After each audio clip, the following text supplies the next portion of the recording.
All right, so we know that, we've been excited about our Patriots. They've been practicing with each other, but now they have to practice with another team, and we hope that energy is still there. That's a little bit different, right? Nick Giovanni here now. And Nick, it's tough especially when you're facing a pretty good team and having their best go against your best.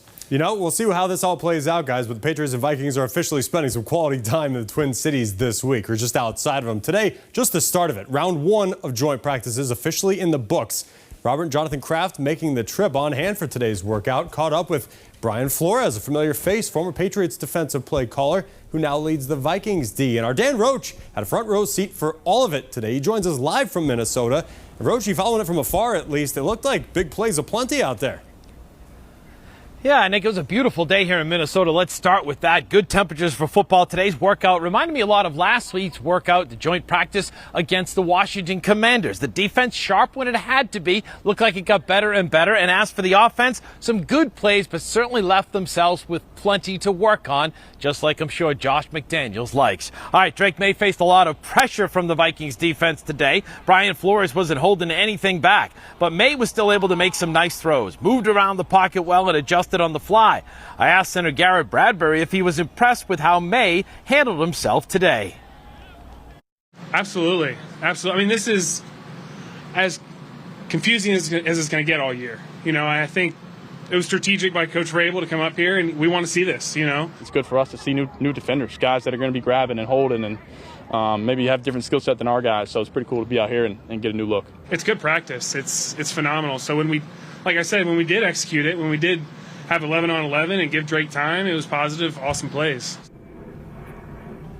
Cornerback Carlton Davis was on the field today. The free agent signing has been sidelined for a lot of training camp, still dealing with some kind of physical issue. But the 28-year-old did say he had a decent day, but is just being careful. Well, yeah, I'm dealing with something for sure.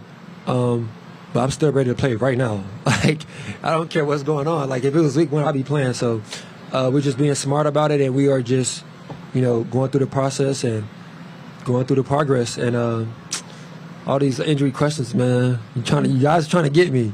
Somebody's trying to get a story here, but I respect it. I walked with Davis over here to the stadium, and he gets what we were trying to do as well. In the meantime, Ramondre Stevenson, he was there at practice today, but not practicing. Hasn't done anything since the preseason scrimmage, preseason opener last Friday, but it's not long-term, according to Mike Vrabel. Day 2 is tomorrow here in Minnesota. Nick? Roachy, how about the Steph Diggs effect? It looked like he was schooling the Vikings secondary out there. 2 quick things about Diggs, Nick. One is remarkable how far he's advanced from having a torn ACL and having surgery last October and then coming back the way he's come back. And also just seems to be in the right place all the time for Drake May, and he's quick, wide open. He was amped out there. Tell you what, good to see his increased workload. Roachy, thank you. And plan to park it on WBZ all day Saturday for the actual game day, starting with Patriots game day at 12:30.